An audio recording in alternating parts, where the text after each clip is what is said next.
it looks like you've been in the wars. So how are you feeling? I'm feeling really good.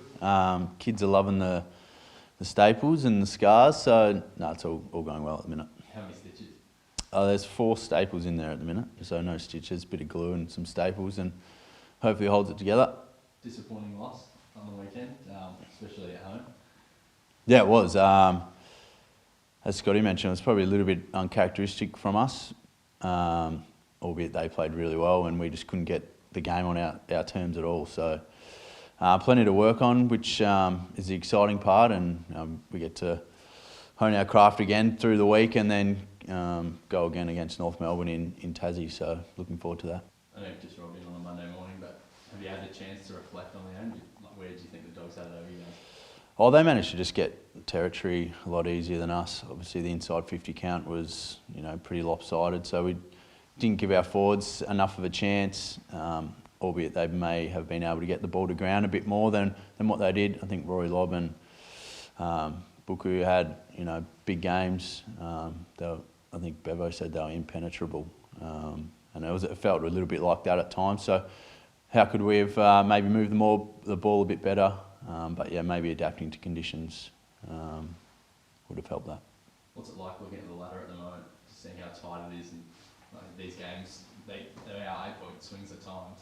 Yeah, well, that's the exciting part about playing footy at the minute. Every game's really means a hell of a lot, especially when I think there's 2 games between 2nd and 13th or 14th or something. So yeah, it's exciting. We've given ourselves a chance to, be able to play finals. So yeah, every game counts, and we've still got a lot of work to do. And yeah, the 8-point swing games are massive. So yeah, it's exciting. North are dangerous, aren't they? You've probably caught a bit of their game against Carlton yesterday, but they can score in real bursts, can't they? Yeah, they were great. Albeit didn't get the win, but yeah, their bounce off half back and their ball use was pretty slick at times. So yeah, we'll have to stop that and counter it the other way. So yeah, I think every AFL team talks about pressure. So getting the pressure up and creating turnovers and going back the other way is obviously going to be important. So another big game like we just spoke about. So exciting. I've used that word a fair bit.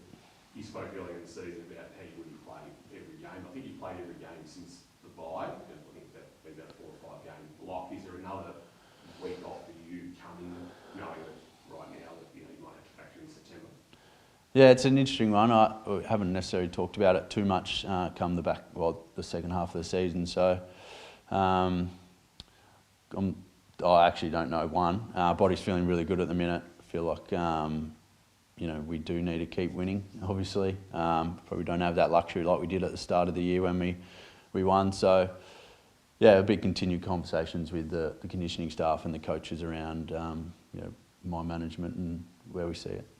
Have you parked 2025 chats until the end of the year? Yeah, absolutely. Just focusing on this year at the minute and finishing the year strongly as a team and as an individual. So that will kind of take care of itself come later in the year. It's 300 at T's because you potentially finish the year on 296, 297, 298. Yeah, a little bit, maybe. Kind of haven't really gave it too much thought just yet because I knew that it was never really likely this year. But as I said, yeah, just kind of try and focus on this year first, and then those conversations will ramp up towards later end of the year, probably.